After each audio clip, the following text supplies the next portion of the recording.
Hello everyone, welcome to my YouTube channel. I've been looking at Gosford history and this is episode 4, the Rumbalara statues. So Rumbalara Reserve is located on a hilltop in Gosford and there are 4 statues that were commissioned in a series called Salute to Famous Australians in 1987 by the Gosford City Council and Sara Kitchens, Australia, for the Bicentennial Celebrations of 1988. The figurative bronze and clay sculptures of Captain Charles Sturt, Edward John Eyre, Charles Kingsford-Smith, and Matthew Flinders still stand there today. 2 were missing for a while after needing repairs and have now been restored. The 4 men were all monumental figures in the European settlement and expansion of Australia. Their explorations via river, land, air and sea helped chart much of the unknown territory from a European perspective. Charles Sturt was a British explorer who led the first European expeditions to trace Australia's inland river systems. His exploration was key in mapping Australia's interior and opening up the country for European settlement. His contributions are seen as foundational to the development of modern Australia. There's a picture of him with my dad, so you can see that they are quite lifelike in size. And that was when Sturt was vandalised. Looked like he got his hand cut off and he went away for repairs. He's now been restored and returned. As to was Kingsford-Smith. I think he just needed just a restoration, and he's back now too. So Edward Eyre was a British explorer of the Australian outback. His exploration efforts, especially overland, helped to expand the geographical knowledge of Australia's interior, opening up areas that were previously uncharted or considered inhospitable. His travels through challenging and often tragic are emblematic of European efforts to map and settle the vast Australian continent.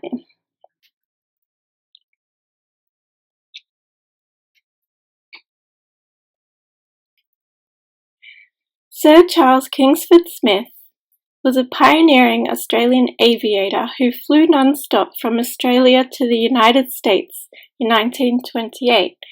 He became a key figure in the development of Australia's aviation history. His aviation achievements and contribution to connecting Australia with the rest of the world was groundbreaking in the 1920s and 30s.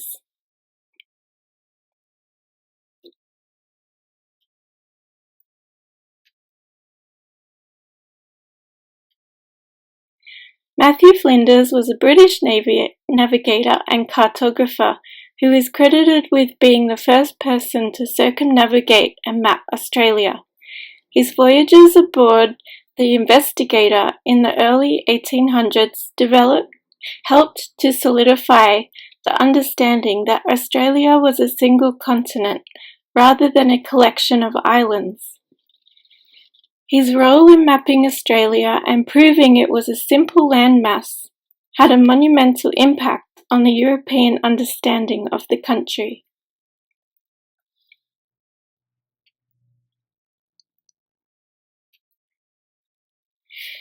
Flinders was friendly with the Aboriginal people he met in the country and was accompanied on a voyage exploring the north-eastern coast by a Ku-ring-gai man named Bungaree, who helped guide him.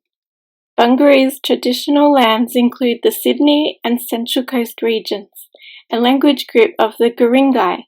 He sailed with Flinders on the Investigator during the early 1800s in the exploration of the northern parts of Australia, and occasionally was a negotiator between Indigenous groups and the British settlers. Despite his vital contributions to Australian exploration and navigation, Bungaree's name and story have been overlooked in many of the historical accounts of these expeditions, especially in contrast to the celebrated European explorers. The 1988 Bicentennial Celebrations didn't include much focus on Indigenous history apart from Australia's First Nations. The year marked the 200th anniversary of European settlement in Australia, specifically the arrival of the First Fleet in 1788, and much emphasis of the celebration was on the achievements of European settlers and the history of European exploration and colonisation. Commemorations were largely framed through the lens of celebrating Australia's modern identity as a nation and a multicultural society. It was a way to bolster Australia's identity as a product of European heritage and colonial history, a narrative that dominated national celebrations and monuments during the 1980s. This is just a short ad that was shown on TV in the 1987, 88 for the celebrations. I'll just play it for you now. Something happening, something going on around here. Have you noticed there's a feeling of something in the air? It's a feeling that keeps growing from the earth back to the sea. It's a feeling that's choosy, just like you and me. Come on, give us a hand. Give us a hand. Come on, give us a hand. Let's make it grand. Let's make it great in 88. Give us a hand to celebrate. Celebration of the nation. Give us a hand. Celebration of the nation. Let's make it grand. Let's lend a hand. Show the world how brave we ought to be. All those years of sweat and tears. It's a bicentennial. Celebration of the nation. Give us a hand. Let's make it grand. Let's make it great. 88. Come on, give us a hand.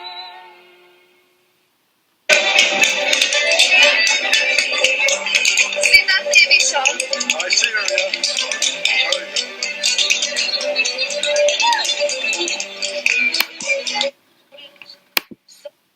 Okay, so another thing on television was called the Salute to Famous Australians, which the statues were made for Rumbalara Reserve as part of the series in 1987.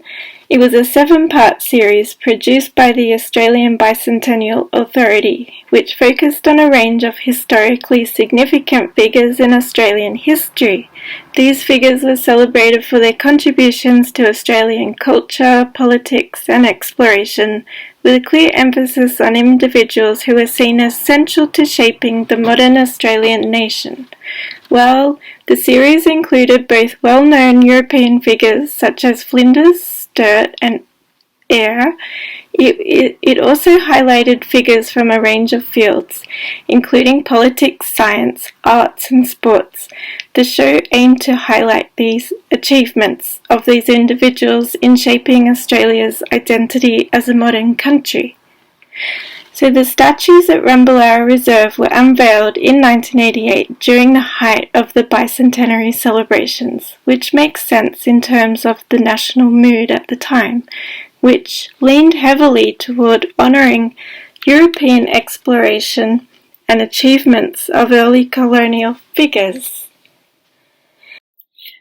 So I asked AI chat GPT, were Captain Charles Sturt, Edward John Eyre, Sir Charles Kingsford-Smith and Matthew Flinders Freemasons?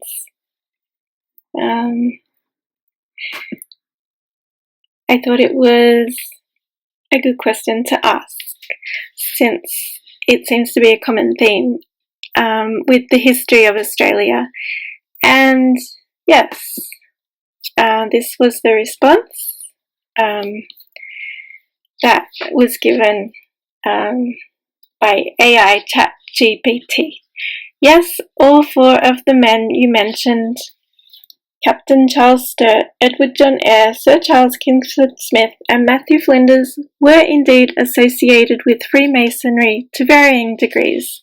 Freemasonry is quite influential among prominent figures in the 18th and 19th centuries, especially among those involved in exploration, military service and public life, so it's not surprising that these men had connections to the fraternity. Here's a bit more detail on each of them. So Sturt was a member of the Freemasons, and his membership is well documented. Sturt, who was involved in exploring Australia's interior, was deeply connected with many prominent British military officers and explorers, many of whom were Freemasons. And Edward Eyre was also a Freemason. His connection to Freemasonry is sometimes mentioned in accounts of his life, particularly in relation to his military and colonial activities. And Kingsford-Smith's links to Freemasonry were well known, and like many of his era, he used the organisation's networks for social and professional connections. Matthew Flinders was also a Freemason. In fact, there is evidence that he was a member of the Lodge of Antiquity in London, one of the oldest Masonic lodges. Flinders' association with Freemasonry was fairly typical of prominent British naval officers at the time. So why Freemasonry? Freemasonry in the 18th and 19th centuries was a significant social institution, especially among the educated, elite and military officers. Many men in the British Empire, particularly those involved in exploration, military service and public administration, were members of Masonic lodges. So in short, yes, all four, Sturt, Eyre, Kingsford-Smith and Flinders, were associated with Freemasonry, as was typical of many influential figures of their time. Their membership likely offered both a social support system and a network of contacts that was beneficial to their respective careers in exploration and public service.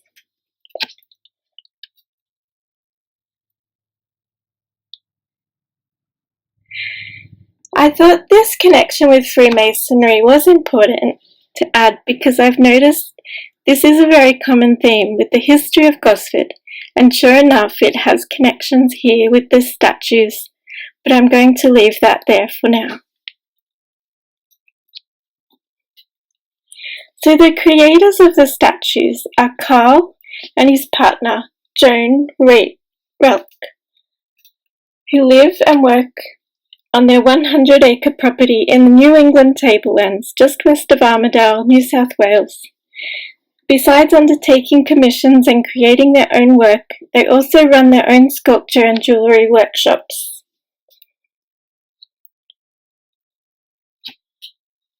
Rumbalara itself is home to Gosford on the New South Wales central coast of Australia.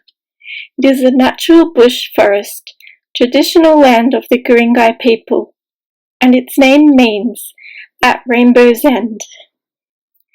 It certainly is a treasure of the town, rich with flora, fauna, rock formations, caves, and beautiful views.